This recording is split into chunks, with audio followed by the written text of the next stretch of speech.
Juvenile Justice Director at NDAA, the National District Attorneys Association, and I'll give you a little bit of background as we move forward on how this project came about and how it's being funded and what we learned from it.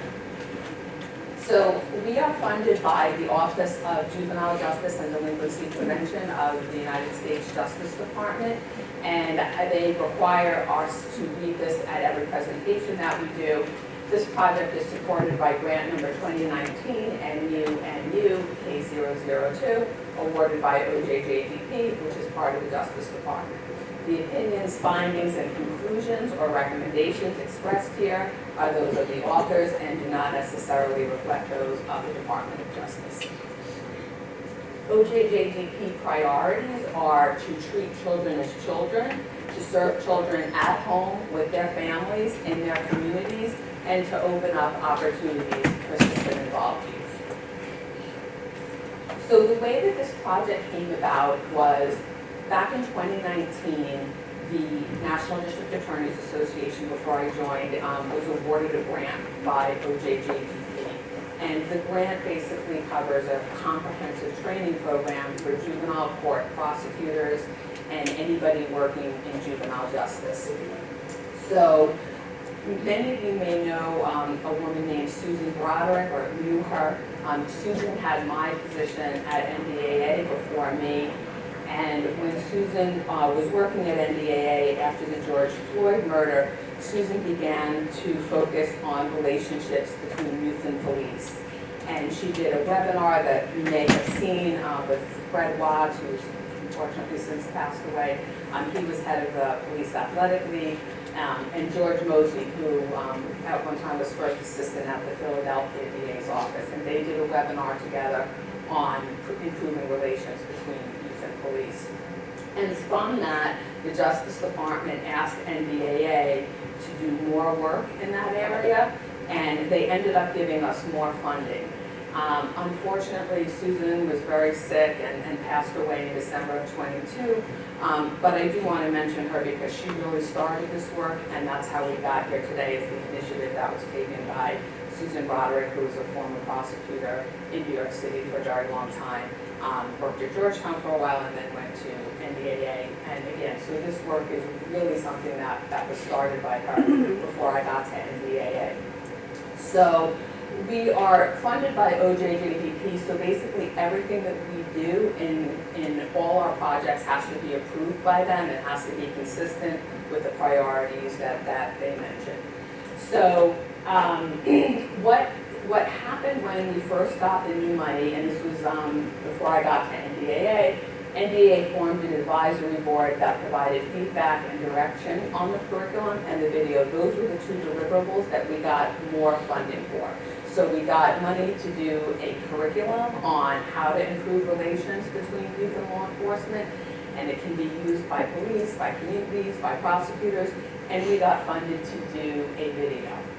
And I'll be able to show you a clip. I actually got approval at 10:20 last night to show you the two-minute video. We have a 20-minute video that's still pending approval, but as of 10:20, I'm able to show you the 2-minute clip, the trailer. And so we worked with our advisory board, and a later slide we'll talk about the advisory board and who was on it. We obtained input from youth around the country. We spoke to youth during through interviews, in person, on Zoom, and we did surveys. And I should also say that we also did a lot of research in doing this project. So we listened to youth around the country, like who were interviewed on YouTube and things like that. And so we've got really a full array of perspectives from youth about how they feel about police, and to a lesser extent prosecutors. A lot of youth don't really know prosecutors and don't have an opinion of prosecutors, but there's a lot of young people out there that have opinions about police and their interactions with police. And so we'll talk about that a little bit more. So we're here to talk about our curriculum and film, and basically you'll see as we move forward, the curriculum is about 30 pages, and it's a resource for all of you and for any size jurisdiction. You can do a very comprehensive program, or you could do a one-time program that takes an hour. We know that many offices and police departments are short-staffed, so you'll see as we move forward that there's a lot of options. So just think of this as free resources for communities, police departments, and prosecutors who want to start working in this area. That's basically why we did the curriculum and why we did the video. So it also can be implemented with little or no funding. And so you'll see that some of the exercises, we have like websites that you can use for free if you want to use certain materials, and you'll see that in the curriculum. But the bottom line is these are just free resources.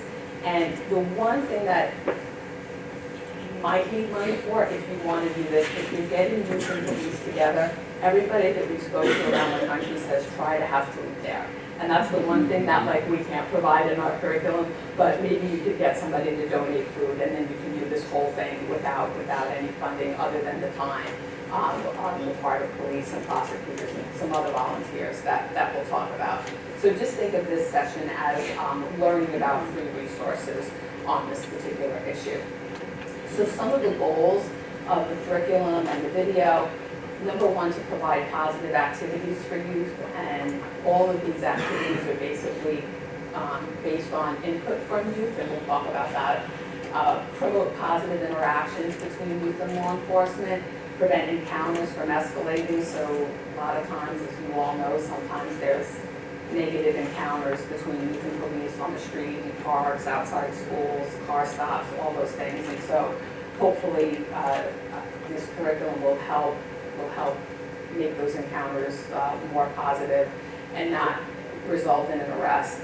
And then to foster trust between youth and law enforcement. So this is the makeup of the advisory board. We have nonprofit leaders who are involved with youth community relations and crime prevention. We have a chief juvenile prosecutor, law enforcement. The law enforcement representatives are basically from the Miami-Dade Police Department. That's the way the advisory board was set up originally. There's a juvenile services director who has since been promoted to community service director. The executive director of the National Association of School Resource Officers, and we have an inspirational speaker who's a former gang member. So this is the link where you could get our curriculum. This is what it looks like. I know we're not supposed to print out things anymore, but I'm a hard copy person, so I always have a hard copy with me. But like I said, it's a 30-page curriculum that's just filled with free resources for you. So some of the things that our advisory board recommends for jurisdictions who want to embark in a large initiative in this area. We have guiding principles from our advisory board.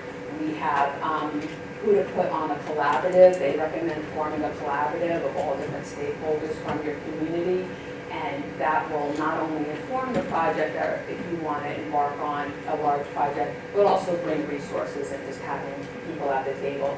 The other thing that I will mention about this is I don't know how many of you are meeting regularly with all the agencies in your county or jurisdiction that deal with youth, but it never hurts to get all of those entities together and have a conversation.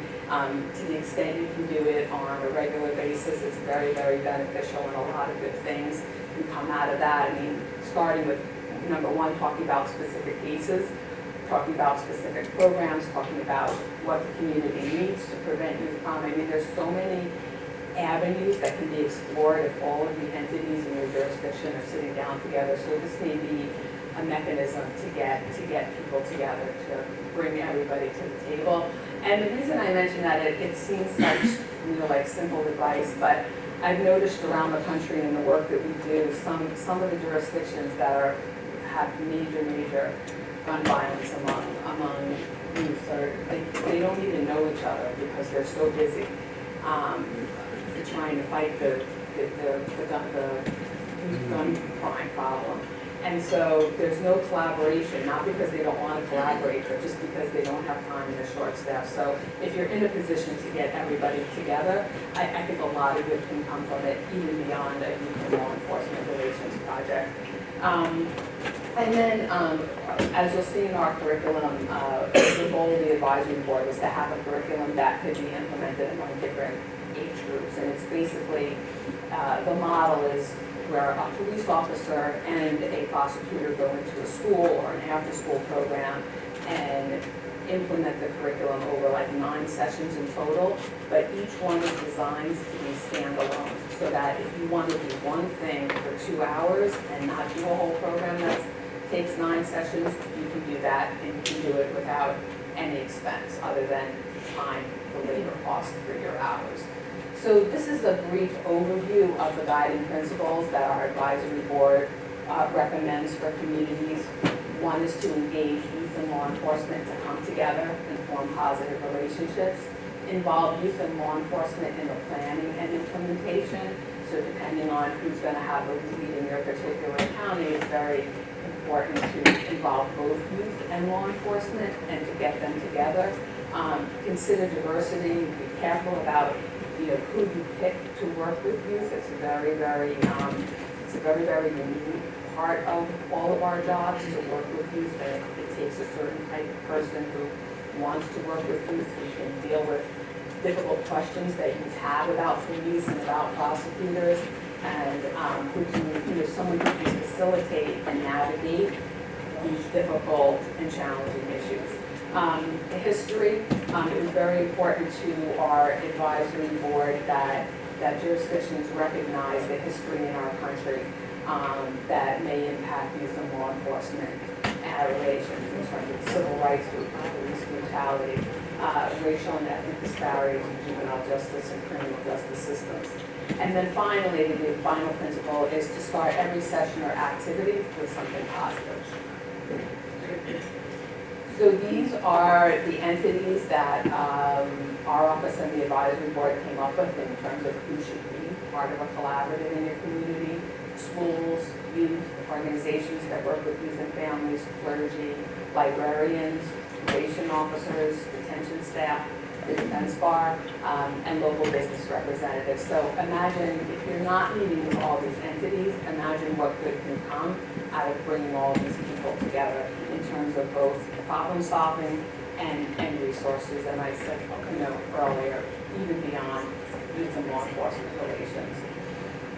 So we were required to obtain youth input when we did this project, and of course we wanted to obtain youth input.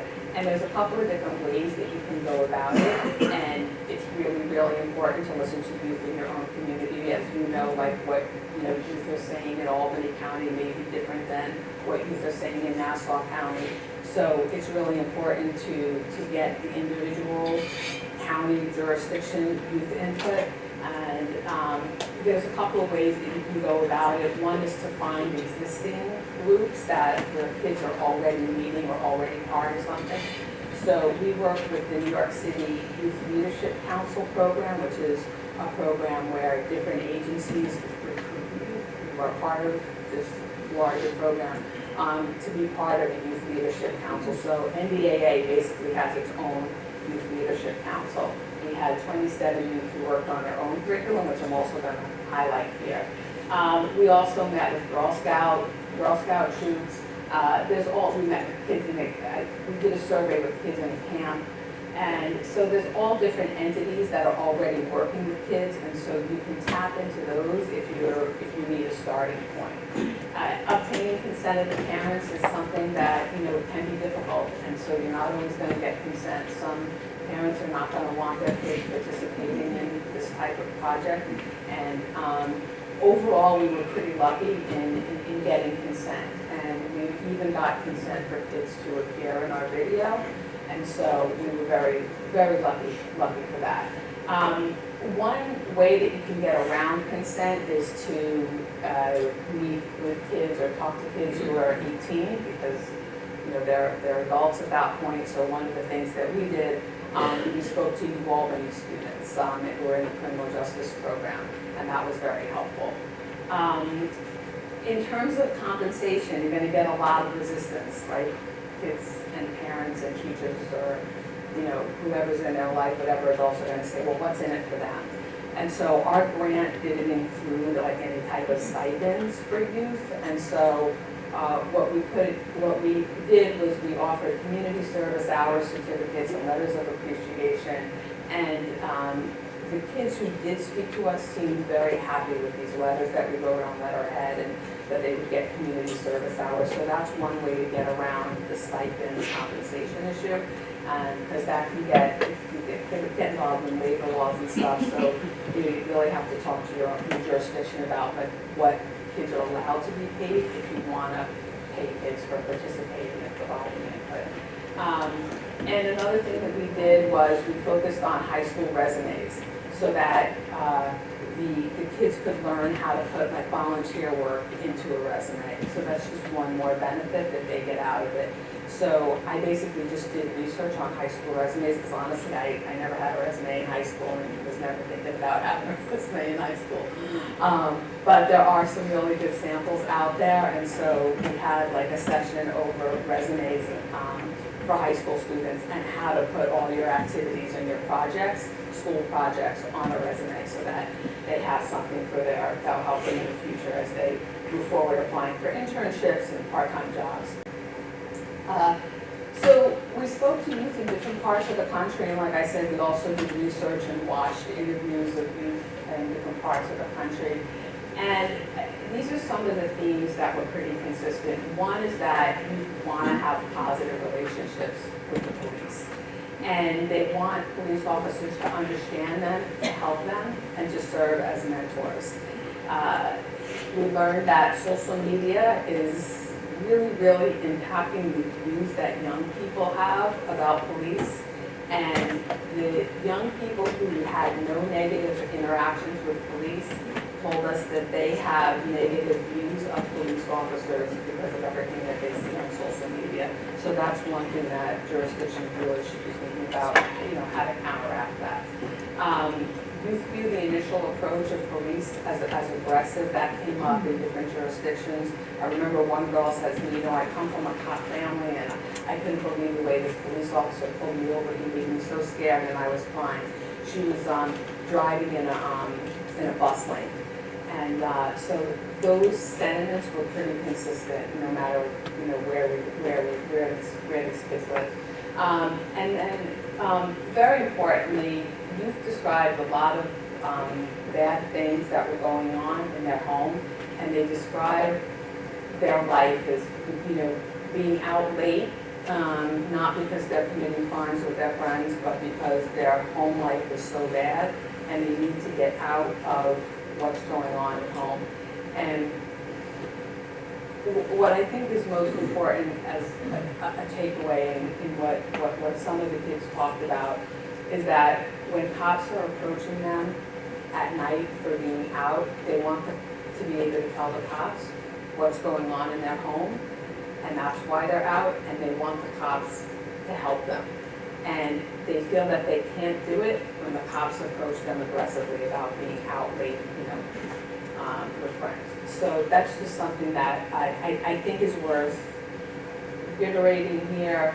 Some of the interviews with the kids, in the video that's ultimately going to come out, we got rid of, but we didn't include the specific details that kids provided us about what was going on in their home because we felt that it was too personal and too private. But the message was that I want cops to help me with what's going on in my home, and that's what's going to help me on the street. So this is a little overview of the curriculum. It's divided into different age groups, 7 to 8, 9 to 13, 14 to 17. One important thing here about getting input from youth, we had our original draft of the curriculum had to bring in to the schools or to the camps, wherever you're doing the curriculum, if you choose to do it, to bring police dogs and explain what the dogs do and stuff. And then we spoke to one department advocated for that, and then we spoke to another police department that told us that when they brought dogs and just exposed kids to the police dogs, kids had a really bad reaction. So again, that may differ from jurisdiction to jurisdiction and may differ from kid to kid, but we ultimately took the dog part out of the curriculum based on feedback that kids react negatively to these dogs. And so that's probably kids who've had police dogs come into raided their house or had search warrants executed in their homes and things like that. So also the curriculum has a PowerPoint template provided. It's provided in the curriculum to give kids an overview of the juvenile justice system, and we just give categories on what prosecutors or police can talk about regarding the juvenile justice system. We found working with kids that they are dying for information about the justice system, and they're very, very interested in it. We took trips to court, which is another thing that you can do. Doesn't cost any money if you can get there via public transportation or walking, depending on your jurisdiction. And I realize that some courtrooms may not have room for spectators, depending on what county you're in, but it's just something to consider. Anything about the justice system, what police do, what prosecutors do, the difference between the juvenile justice system and criminal justice system. We found that kids know a little bit about the criminal justice system, but virtually nothing about the juvenile justice system unless they've been part of it. So focusing on the juvenile justice system is something that really interests kids if you want to engage kids. We also have many, many different fact scenarios that are provided for exercises. So again, this is something that you can do in a 1-hour session, a 2-hour session, take a fact pattern. You can use one of ours, you can make up your own, and just go into a classroom or go into a camp or whatever it is, whatever the setting is, and talk to the kids about the fact pattern. One thing that I found effective is, as you know, in New York State, Raise the Age is being implemented for the last few years. And so I take the cases that have come out of those, the written decisions by courts that are public, and I give the facts to the kids, and I say, should this kid be charged as a juvenile or an adult? And then you get into all the differences between what would happen if he or she was charged as a juvenile, or if he or she was charged as an adult, and what factors they think should be considered. So things like that are really helpful. And like I said, we have some resources in here, or you could just take a New York State Raise the Age case and give it out to kids and say, what do you think? Should this kid be charged as a juvenile or an adult? Or any other questions that you think would be interesting for kids. We got a lot of feedback about including parents in like any ceremony. If the kids do participate in like a 9-session program at the end to like get certificates out, certificate of completion or certificate of achievement. Again, you can print those, they don't cost anything, and invite the parents to come to the end of the closing so that the parents see that the kids participated in this program and that they're being recognized for doing so. And then we also have a list of activities that are recommended by youth. And again, this project was designed to be, it was focused on input from youth. And so lots of things that are in the curriculum come from youth themselves. So I think I went through a lot of these already, but these are some of the activities that our advisory board came up with and that youth weighed in on. The role of the prosecutor and police, court system overview, for younger kids reading books. And we know that a lot of these things are already being done, but again, we wanted to appeal to many, many jurisdictions of all different sizes, and basically wanted to give options to jurisdictions who have never done this type of work, and for jurisdictions who have done this type of work, just to provide additional resources. These are some things that kids want to talk about: careers, safe driving. We have instructions on how to do a prevention project, get cops and kids together on how to prevent juvenile crime, and how to stay safe is another one. And I just want to reiterate that point, because one of the things that kept coming up over and over again, and in terms of what kids want to learn from police officers, is how to stay safe. And that's, it was kind of troubling to hear like all over the country about how kids don't feel safe. And so it's something that they really want police officers to help them with, is how to stay safe. So the activities recommended by youth, many of these are already being done, but some of the points I wanted to highlight that came from youth. So we all know like there's lots of programs with cops and kids playing sports together. Specifically, they said that they wanted to play on the same team with cops and be like in a tournament that like takes place over time, not just a one-time basketball game. They want to do something where the cops are their teammates over time. So that's just something to think about if you have the resources to do that.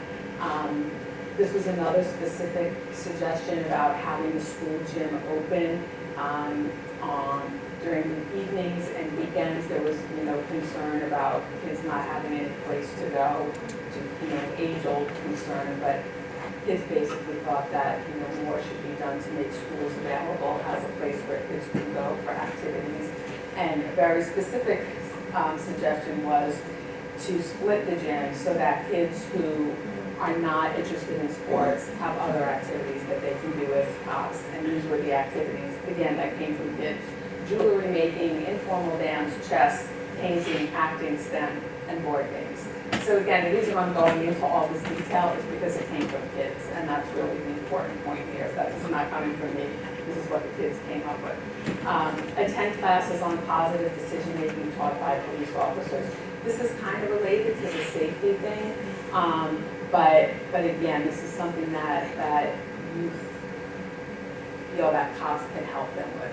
And almost all of the kids that we spoke to wanted help in a lot of different areas in their life, and all of them were kind of related to like moving forward in their life in a positive way.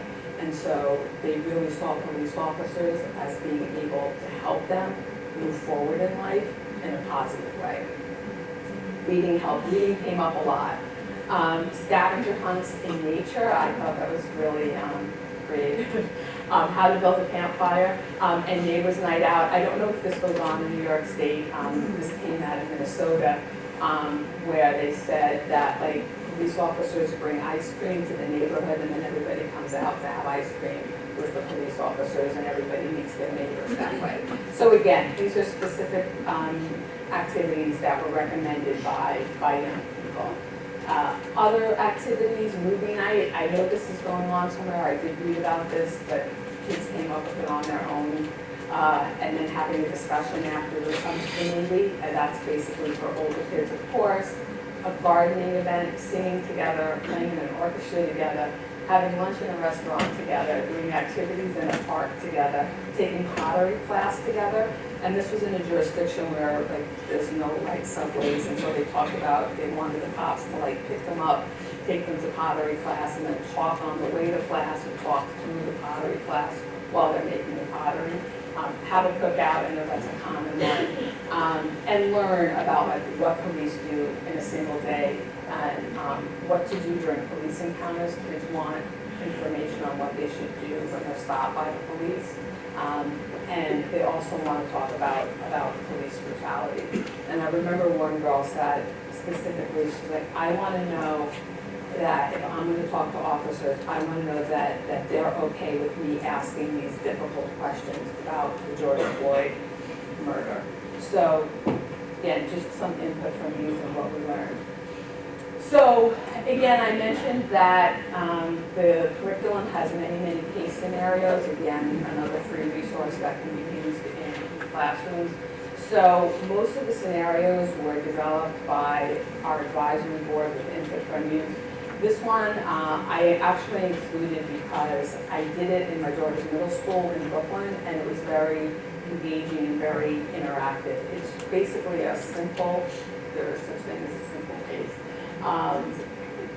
phone snatch case outside of a school. And I threw in some facts about like the description is a little bit off, and there's a kid with the kid who does the phone snatch, and the issue is whether that kid does anything wrong. This is with the kid who did the phone snatch.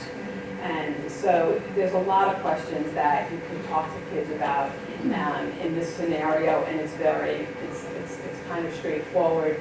You can see that the names are gender neutral so that you can have a conversation about is Randy a boy or girl, is Kelly a boy or girl, and see if there's any bias there on the part of kids. Did they assume that it was a boy? Did they assume it was a girl? Other questions, is there enough evidence to charge one of them? Did the youth who was with the kid who snatched doing anything wrong, whether their evidence might exist, and so kids love thinking about this, right, because you're putting them in the role of the police and an investigator. So I think that's a really good question, and as I said, I had a really positive experience with this hypothetical and these type of questions when I did it in my daughter's middle school. And what else would you want to know? So that, again, that puts them in the role of the investigator, and they can start thinking about how decisions get made. And I think it's just a positive exercise for kids that kind of, if you do it in a school, it breaks up their school day and gives them a role, and gives them sort of, you know, an opportunity to participate in something that they wouldn't otherwise be participating in during the school day. So I talked a little bit about our Youth Leadership Council. So they created their own curriculum. So we have the curriculum that was created by our advisory board, and then we have another one which is also available for free on our website that looks like this. And it's very comprehensive, and it's all about what they would want to do if a police department, for example, was going to plan a summer program or an internship program. And they were basically asked to create a curriculum, and pursuant to the New York City Youth Leadership Council, adults really aren't allowed to like make decisions or participate in a meaningful way, like we're just the facilitators. And the project has to be like 100% youth-driven. So this curriculum is in fact 100% youth-driven. They came up with a formal application process, varied activities about what cops and kids can do to each other. There's some overlap in the curriculums here, but also some unique things in here. And there's formal learning sessions. So I just want to reiterate this point about the safety issues and how many kids told us that they don't feel safe, they have concerns about their safety, and that they want police officers or prosecutors to help them with how to be safe. And these were the specific examples. These are from New York City kids, specifically these particular examples. So some of it is like, you know, safety on trains and buses is basically, you know, the public transportation system here. But avoiding danger, safety on buses and trains, how to get home safely alone. A lot of the kids talk about, you know, being alone and, you know, even like walking from school to home, and how to be safe while walking home. The dangers of smoking and vaping, how to get out of uncomfortable and unsafe situations. And the one example that I remember was kids said, like, they want police or prosecutors to help them when they're with friends and their friends are about to do something that's dangerous. How do they get out of that situation themselves? And obviously there's peer pressure involved. So again, these are just thoughts from youth, very specific examples about what type of ways that all of you can help them. And then finally, how to deal with trauma and stress. We did talk about with the Youth Leadership Council that may have to come from like a social worker, maybe a school social worker would volunteer, or maybe somebody from your local hospital would volunteer to come and talk to kids about trauma and stress. But again, these are all things that the kids came up with on their own with really no adult involvement. So I think at this point, I want to talk a little bit about programs that prosecutors and police are doing in other parts of the country, but I think I want to just switch to our video, and BCJS has agreed to help so that I don't screw up the technology. A 2-minute clip of our video that's coming out. As a cop, I believe, kind of be like that father figure towards some of those kids, you know what I'm saying? Like, asking like, oh, are you good? Like, making sure you're good, like, trying to help them get through that toxic environment. Like, the cops, they never seem to have enough time to actually ask and care about any of that. Social media is a huge impact on, I feel like, everybody's life. Somebody fights, it's on Snapchat, 5 minutes later. It has such a big effect on all of our lives. So many things are happening. Bullying, you know, if someone thinks that you said something bad about them, they're gonna come after you. There was a spate of unarmed black men being shot and killed by white male police officers. A lot of communities don't have a lot of faith in law enforcement. They don't have a lot of faith in the judicial system. And right now, the only exposure that they have to law enforcement is if they've been pulled over for a traffic violation or on foot. There is no relationship. By breaking down barriers, communicating with people, understanding what causes their distrust, we can then serve the community better.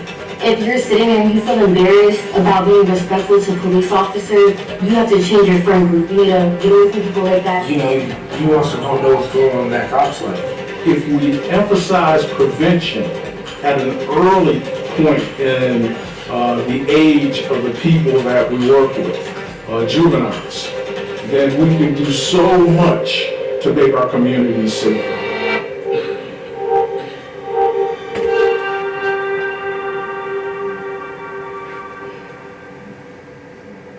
So that's the clip of our movie. It's called Are You Good? And we hope to be able to get it out to you very, very, very shortly. It's a good sign that the 2-minute clip was approved last night.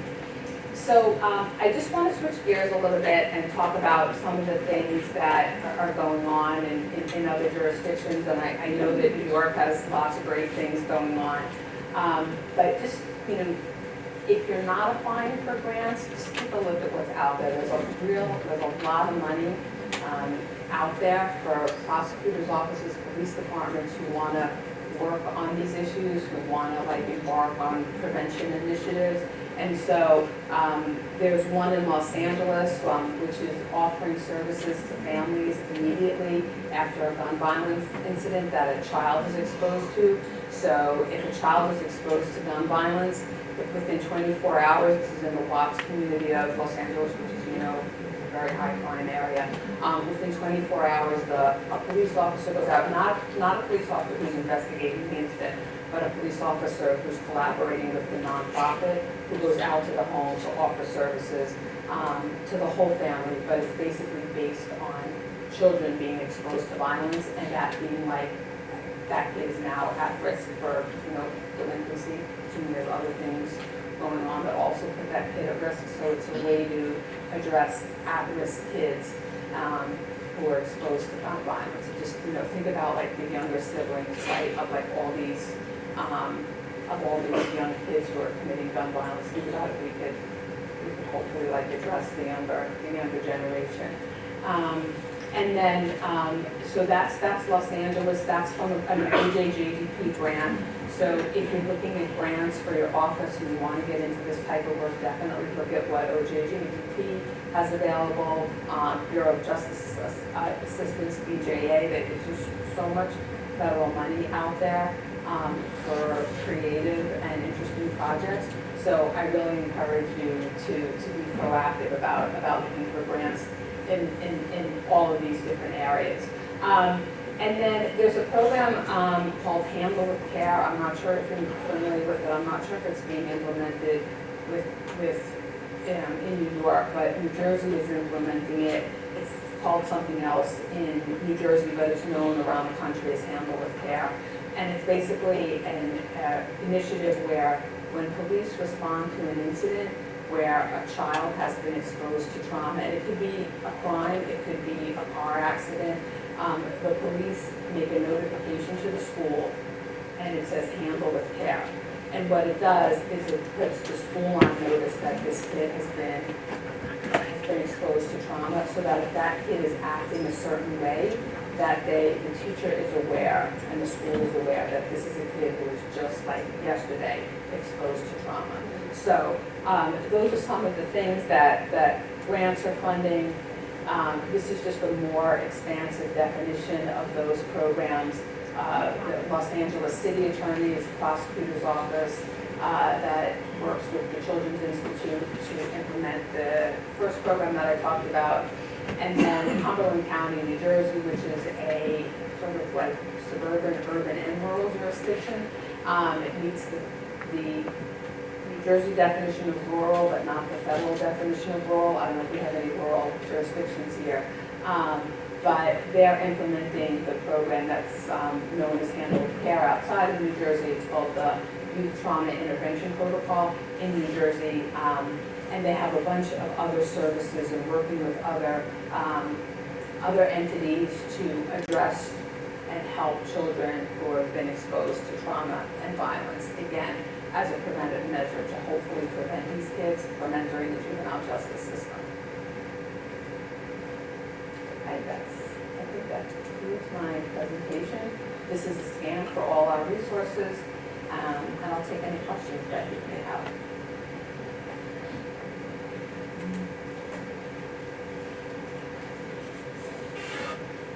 No questions?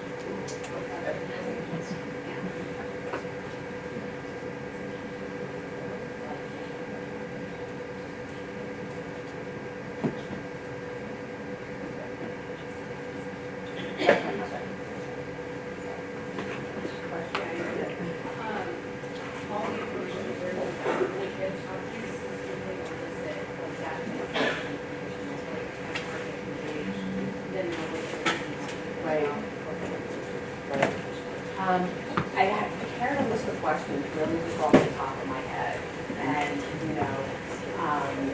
asked them about starting with somewhat generic questions about where do you encounter police, right? So that is like in a park, at a shopping center, or whatever. What have your impressions been of the police that you've encountered? And then a lot of it, the kids were very talkative, social media kept coming up over and over and over again, and it wasn't a question that we asked about. In hindsight, I definitely would have. But they were most kids were very, very talkative. And once you get the ball rolling, they will talk. What was challenging was the kids who we met with virtually, because they wouldn't show their face. And they have the right to, they have that privacy right, but it's so frustrating because you're trying to engage kids but you can't see them. And so I found that very challenging. And so with some kids and with the leadership council, I started doing those hypothetical cases and asked them questions about, well, what do you think? Should this kid be charged as a juvenile or an adult? So you can also use those hypotheticals to get kids talking. And then once that conversation starts, they'll be more inclined to talk to you. So I think you have to kind of approach it with little questions in the beginning and then just get the dialogue going, and most kids will talk to you. It is hard to do virtually, and if you can avoid doing it virtually, I would, but we wanted to talk to as many kids as possible, and so the in-person conversations were great. Yes? With any of the grant programs which deals with kids participating in certain clubs that might be sponsored with police, court,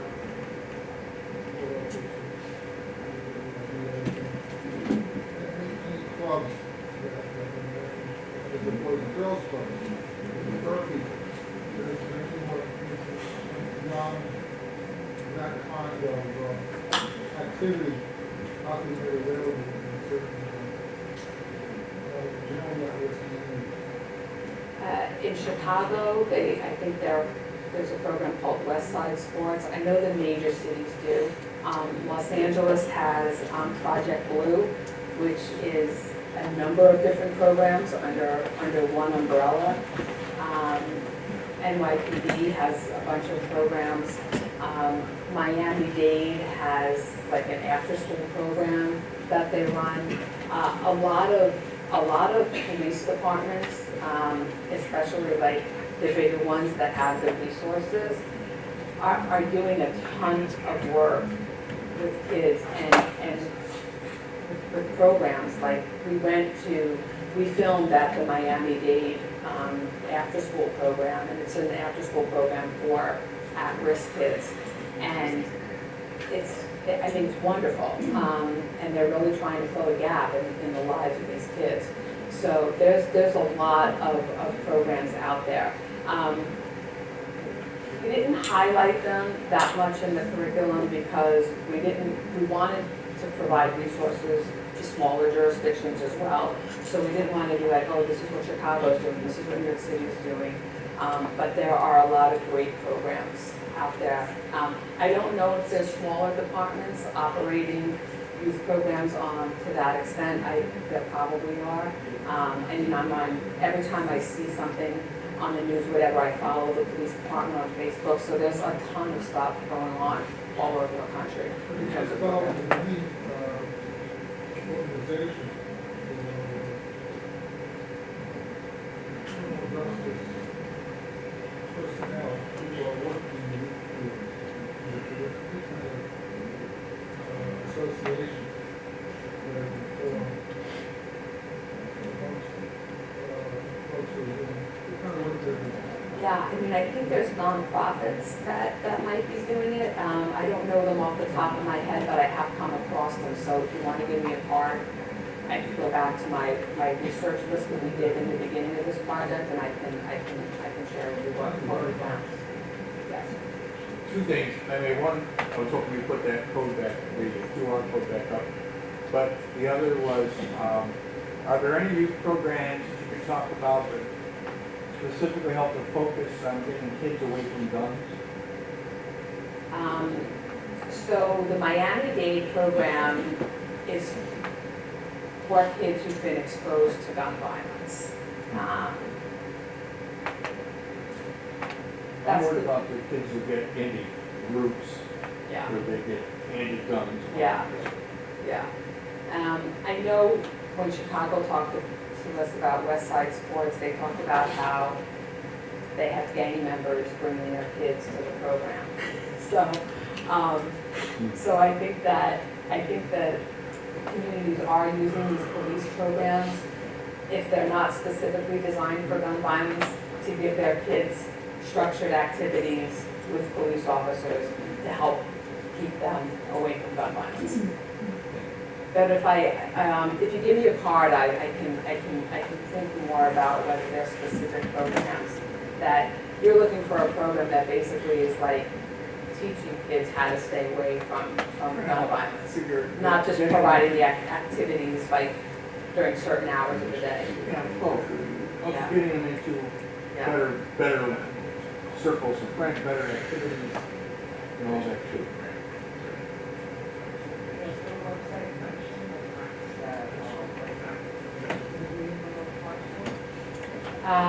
On the NDAA.org website, or my office's main website, there's a funding page. And so if you go to that, there's all the federal grant opportunities as we try to post them. And so, but also if you give me your card, I can send to you. I can get it, I can write it down old fashioned.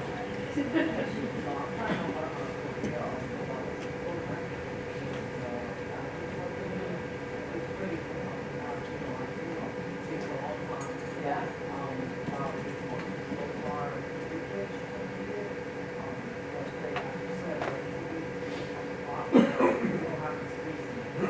Right.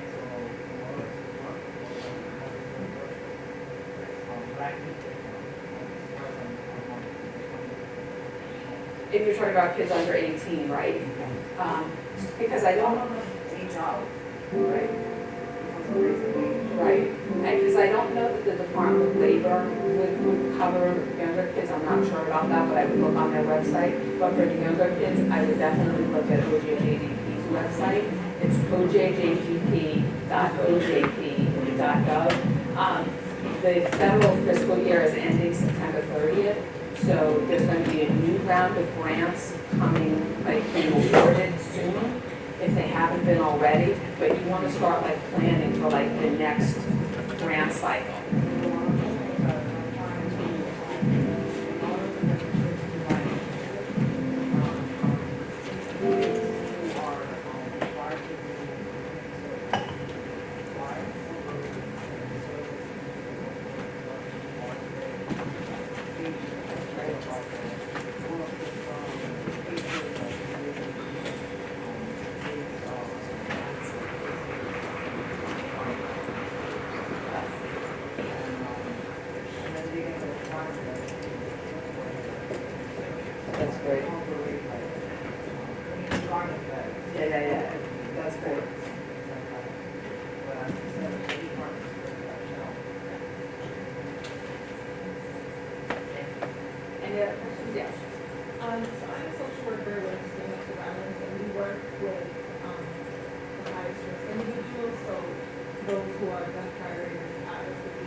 that relationship is so burnt, like, to a reference, just because of the way that the police, target our young people. Our young people already profiled before they're even known who they are. They can stand on the corner and see them out of their friends, the police approach them, and they'll get abused, they get mistreated, they'll get arrested and abused, they get cheated. I'm working with the youth right now, and yes, he had a gun in his pocket, but why are you targeting him? Because he already has a history with the juvenile justice system. So I guess my question is, how would you work with not only the youth who already have that experience, that bad experience, or that bad relationship with the police, but then also how would you work with the police on sort of breaking that habit and targeting our young people like that? To me, that issue seems like it would be appropriate for a dialogue between the youth and police. And, but you have to be careful because if the kids have open cases, they shouldn't be talking, they shouldn't really be, I mean, it would be up to their lawyer, but I wouldn't necessarily recommend kids with open cases sitting down and talking to police officers, because they can't talk about their case, they can't talk about the police who arrested them, and so like they would be limited in some ways. So, but if you're talking about kids who's had their cases resolved already, I think that group of people would be, and especially if you have kids who are doing well now, like who went through your program and are doing well now, I would get that group of people together with cops and have a dialogue. And we have other questions that we could provide to you for that kind of setting if you want to reach out to me.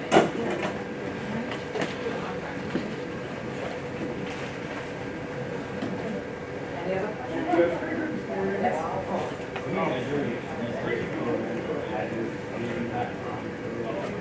So as of right now, we don't have a way to measure it, but I would like to think about that in terms of like our next like round of funding and whether we could figure out a way to measure this, like especially like police encounters, right? Like if there's fewer encounters or if there's fewer arrests of kids for like resisting arrest and disorderly conduct and things like that, I'd love to be able to measure something like that, and we would definitely need to engage a researcher in that project.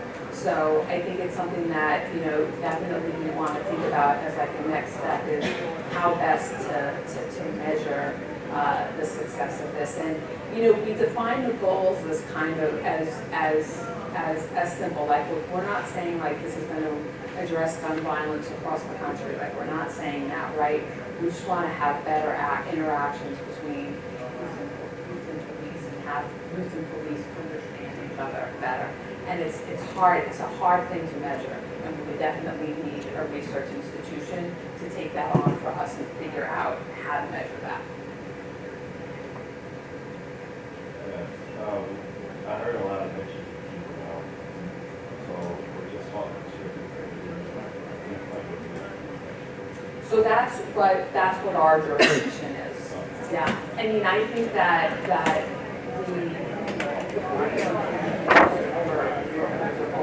definitely, but for us, that's our we don't like I know the 18 to 25-year-old population is a huge, and there's a huge emphasis on that population, as there should be.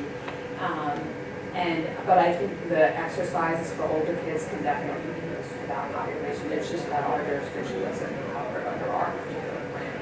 So are there resources available?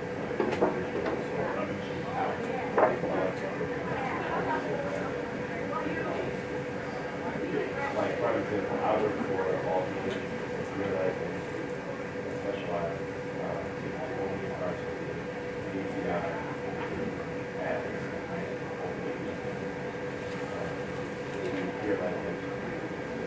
Is there a way I can find resources for them to reach out and realize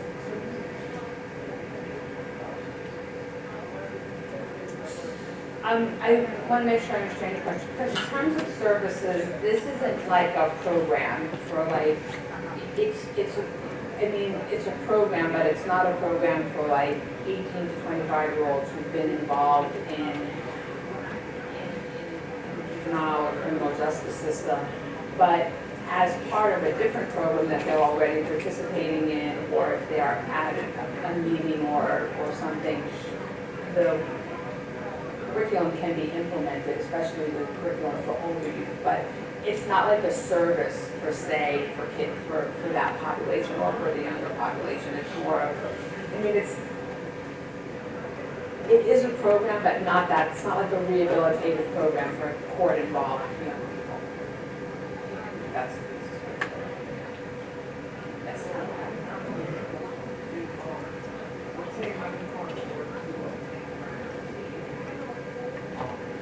through others, so not through me, but through like the federal government, yeah. Or the state, I mean, New York State has grant opportunities, but yeah.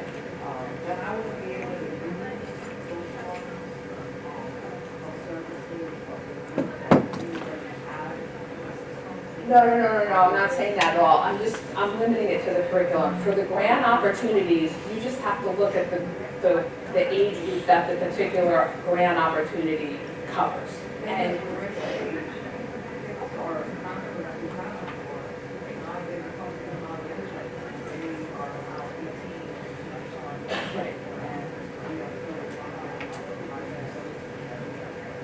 so I think you have to look at grants very broadly and then look at the ages, because even BJA that doesn't normally cover like juvenile delinquency population did come out with like a carjacking opportunity that involves, that does kind of cover the younger population. Not so much for a program that about what you're talking about for a different like a research program, but like there's opportunities coming out all the time. So you should get on the BJA grant lister. Just look up BJA grant opportunities. Just Google it, and if it doesn't work, please email me. That goes for everybody to get on the BJA grant opportunity list. And grant opportunities from the federal government are coming out all the time, and there's a lot of funding. But each one does have a specific age group that they're covering. OJJDP, I think, is your best bet for what you're talking about, but don't exclude the others, because like I said, BJA is getting involved in the carjacking and younger kid issue. So, any other questions? Got 1 minute left. One more question. Thank you, everybody.